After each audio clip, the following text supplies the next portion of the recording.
Welcome to our deep dive into the world of quantum computing. Yeah. It's a field that often feels like it's straight out of science fiction, Yeah. but it's rapidly becoming reality. That's right. And the key to understanding quantum computing is to first grasp some of the principles of quantum mechanics, Okay. the theory that governs the behavior of particles at the atomic and subatomic level. Okay, so let's start with the basics. Yeah. One of the most mind-bending concepts in quantum mechanics is superposition. Right. It suggests that a quantum particle can exist in multiple states at once. Yeah. It's like a coin spinning in the air. It's both heads and tails simultaneously until it lands, and we observe a definite outcome. That's a great analogy. Yeah. And this both at the same time state is what we call superposition. Right. Now imagine applying this to a quantum bit or qubit. Okay. The basic unit of information in a quantum computer. Yeah. Unlike a classical bit in your smartphone or laptop, Right. which can be either 0 or 1. A qubit can exist in a superposition of both 0 and 1 at the same time. So instead of just two distinct possibilities, Right. a one, Yeah. a qubit can explore a whole range of states in between. Exactly. That's where this exponential computing power comes in, right? Exactly. Yeah. And this ability to explore multiple possibilities simultaneously is what gives quantum computers their incredible potential to solve certain types of problems much faster than classical computers. Okay, so superposition gives us qubits that can be in multiple states at once. Right. But what about entanglement? Yeah. How does that play into this quantum computing magic? Entanglement is another bizarre but fascinating principle. Okay. Imagine you have two coins that are linked in a way Yeah. that when you flip one, the other instantly flips to the opposite side no matter how far apart they are. Okay, that's a bit spooky. Are we talking about some sort of quantum telepathy here? Not quite telepathy, but it does involve a sort of spooky action at a distance, as Einstein famously put it. In the quantum world, entangled particles are connected in a way. Yeah. That their fates are intertwined even if they are physically separated. So these entangled qubits are like a superpowered team working together to solve a problem. Precisely. They can share information instantly no matter where they are. Precisely. And this ability to share information instantly across entangled qubits is another key aspect of what makes quantum computing so powerful. This all sounds incredibly promising, but I know there are challenges too. Sure. What about decoherence? Yeah. I hear that's a bit of a party pooper when it comes to quantum computing. You're right. Decoherence is one of the biggest hurdles in building practical quantum computers. Okay. It's when those delicate quantum states like superposition and entanglement collapse Right. due to interference from the environment. Yeah. Think of it like our spinning coin finally landing and giving us a definite heads or tails. So it's like trying to build a house of cards in a windstorm. Yeah. How do scientists even begin to address this issue?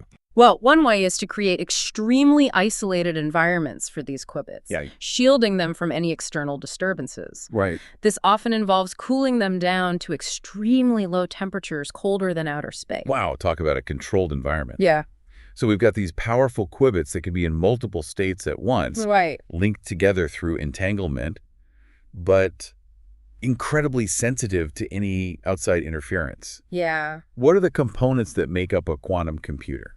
At the heart of a quantum computer is the quantum processor, Okay. which houses the qubits. Right. But it's not just about the qubits themselves. Okay. It's also about the intricate control systems and supporting hardware needed to manipulate and measure them.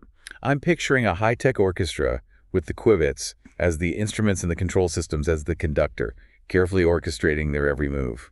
That's a great way to visualize it. Yeah. You need sophisticated electronics and microwave pulses to nudge those qubits into specific states and perform those intricate quantum computations. And then there's the cryogenic system, essential for maintaining those ultra-low temperatures to keep the qubits happy and stable. It sounds incredibly complex, but it's fascinating to think about all the different pieces working together to harness these mind-boggling quantum principles. It is. So now that we have a sense of how quantum computers work, let's explore what they can actually do. Yeah. Okay. One area where quantum computing could have a profound impact is drug discovery. Imagine being able to simulate the behavior of molecules at the atomic level, allowing scientists to design new drugs and therapies with unprecedented precision.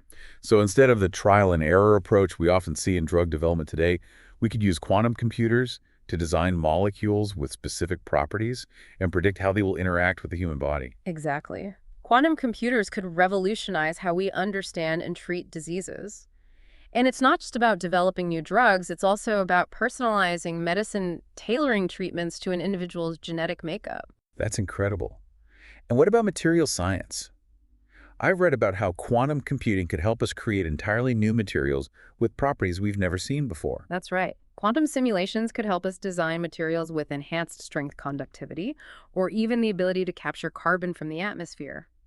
Imagine a world with super efficient solar panels or batteries that last for weeks on a single charge. It sounds like we could be on the cusp of a materials revolution. But these applications all seem pretty complex. How can we make sure that quantum computers are up to the task? Well, one important concept to understand is quantum advantage. It's the point at which a quantum computer can demonstrably outperform any classical computer for a specific task. And we're already seeing examples of this in certain areas. It's like that aha moment when quantum computers move from being a promising technology to a game changer. Huh? Are there any real-world examples of quantum advantage in action today? There are a few areas where we're starting to see quantum computers edging ahead. For instance, in 2019, Google claimed to have achieved quantum supremacy with their Sycamore processor, performing a calculation in minutes that would have taken a classical supercomputer thousands of years. Okay, that's impressive. Mhm. So we're seeing these early glimpses of what quantum computers can do, but we're still in the early stages, right? Absolutely. And that's why it's so important to understand the current limitations of this technology. One of the biggest challenges is scalability. We need to be able to build quantum computers with many more qubits to tackle those really complex problems. It's like trying to build a skyscraper with only a handful of bricks. Yeah. We need more building blocks to reach those greater heights. Precisely. And then there's the issue of error correction.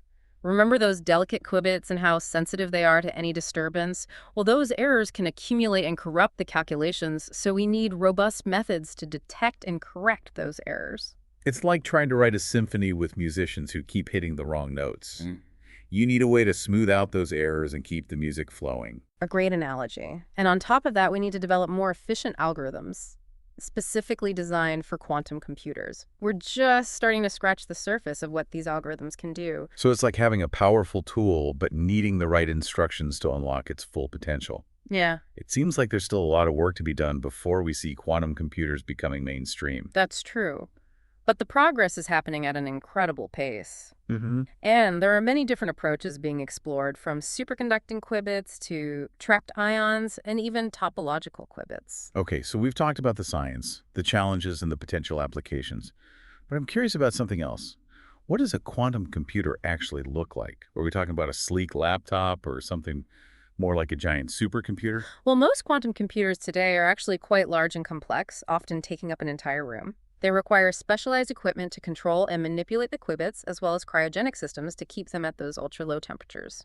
I'm picturing a scene from a science fiction movie, with scientists huddled around a massive machine monitoring blinking lights and complex readouts. You're not far off. But as the technology advances, we're seeing a push towards more compact and accessible quantum computing systems. And cloud-based platforms are making it possible for researchers and developers to access quantum computers remotely without needing to build their own. So it's like having a timeshare with a supercomputer. That's pretty cool. But even with these advancements, it sounds like quantum computing is still a pretty exclusive club.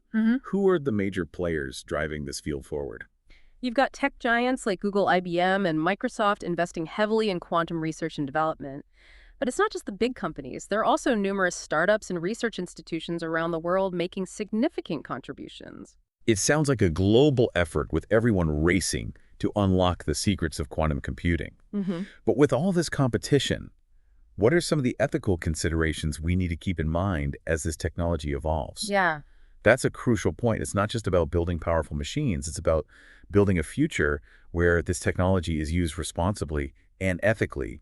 We've seen how other powerful technologies have unintended consequences, so it's important to consider those potential pitfalls early on. I completely agree. As quantum computing matures, we need to have open discussions about its societal impact. Right. For instance, how do we ensure equitable access to this technology? How do we prevent its use for malicious purposes, such as breaking encryption or creating sophisticated disinformation campaigns? Yeah. These are questions we need to grapple with as a society. It's like we're standing at the edge of a new frontier filled with both promise and peril. We need to chart a course that maximizes the benefits of quantum computing while minimizing the risks. Exactly. And one way to navigate those risks is through transparency and collaboration. Oh. We need open dialogue between researchers, policymakers, and the public to establish ethical guidelines and regulations for the development and use of quantum computing. So it's not just about scientific breakthroughs. It's about creating a framework that ensures this technology serves humanity and doesn't create new problems. Precisely. We need to anticipate the potential societal and economic disruptions that quantum computing could bring and develop strategies to address them proactively. Right? For instance, how do we prepare the workforce for the changes that automation might bring? How do we ensure that the benefits of quantum computing are distributed fairly? Right. These are complex issues, but they're essential to consider. It's like we're building a new society alongside this new technology. It's exciting, but also a bit daunting. It is, but I'm optimistic that we can harness the power of quantum computing for good. The key is to approach this technology with both enthusiasm and a healthy dose of caution, always keeping in mind its potential impact on society. Well said. I think that's a great note to end on. It's clear that quantum computing is more than just a technological advancement. It's a paradigm shift that will reshape our world in profound ways. I couldn't agree more. We're on the verge of a quantum revolution, and it's up to all of us to ensure that it leads us to a brighter future. Thank you so much for guiding us through this fascinating deep dive into the world of quantum computing. I don't know about you, but I'm feeling both inspired and humbled by the possibilities and challenges that lie ahead. It's been a pleasure sharing these insights with you. The journey into the quantum realm is just beginning, and I'm excited to see where it takes us next. And to our listeners, thank you for joining us on this adventure. We hope this deep dive has sparked your curiosity and inspired you to learn more about the amazing world of quantum computing. Until next time, keep exploring, keep questioning, and keep that quantum spark alive.